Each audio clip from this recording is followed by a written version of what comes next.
வணக்கம். Welcome to Thanjavur சமையல். Chicken pakoda எப்படி செய்கிறதுன்னு பார்க்கலாமாங்க.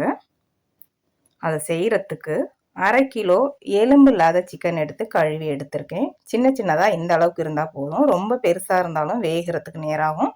இந்த சைஸுக்கு சின்ன சின்னதாக கட் பண்ணி எடுத்துக்கணும். இப்போ இது கூட மசாலா சேர்த்துடலாம். 1/4 டீஸ்பூன் மஞ்சள் தூள், 1 டேபிள் ஸ்பூன் மிளகாய் தூள், தேவையான அளவு உப்பு, 1 டீஸ்பூன் இஞ்சி பூண்டு விழுது சேர்த்து இதை நல்லா கலந்து விட்டு இதை ஊற வச்சுக்கலாம். இது கூட 1 டீஸ்பூன் எலுமிச்சை சாறு அல்லது வினிகர் சேர்த்துக்கிட்டிங்கன்னா சிக்கன் நல்லா சாஃப்டாக இருக்கும். இது ஊறட்டும். இது நல்லா ஊறினதுக்கு அப்புறம் இது கூட இன்னும் மசாலா சேர்க்கலாம்.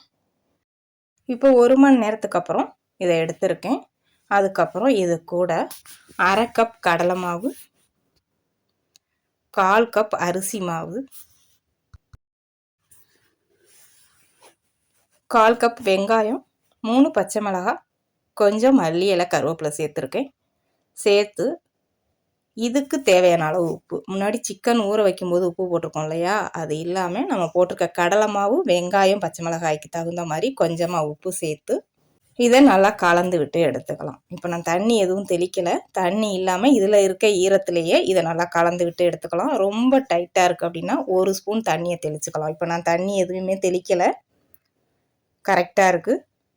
தண்ணி அதிகமாக இருந்துச்சுன்னா எண்ணெய் இழுக்கும். இந்த அளவுக்கு இருந்தால் போதும். இப்போ இதை நம்ம ஒன்று ஒன்றா போடணும் எண்ணெயில். அப்படியே அள்ளி எண்ணெயில் போட்டோம்னா வேகும்போது எல்லாம் ஒட்டிக்கும், நல்லா வேகாது.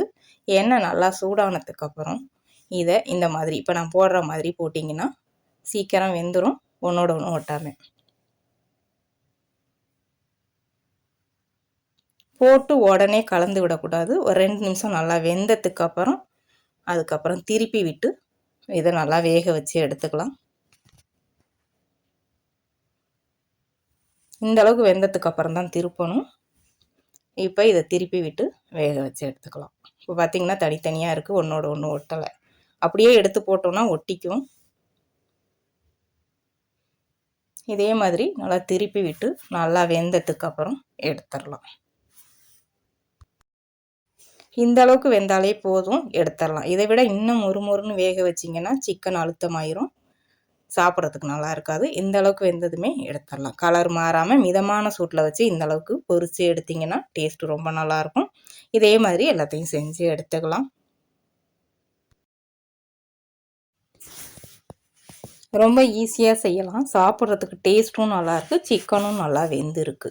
நீங்கள் எலுமிச்சை சாறு அல்லது வினிகர் போட்டுக்கலாம், அல்லது 2 டேபிள் ஸ்பூன் தயிர் போட்டு கலந்துட்டு அதுக்கப்புறம் மசாலா சேர்த்திங்கனாலும் சிக்கன் நல்லா சாஃப்டாக வெந்து வரும்.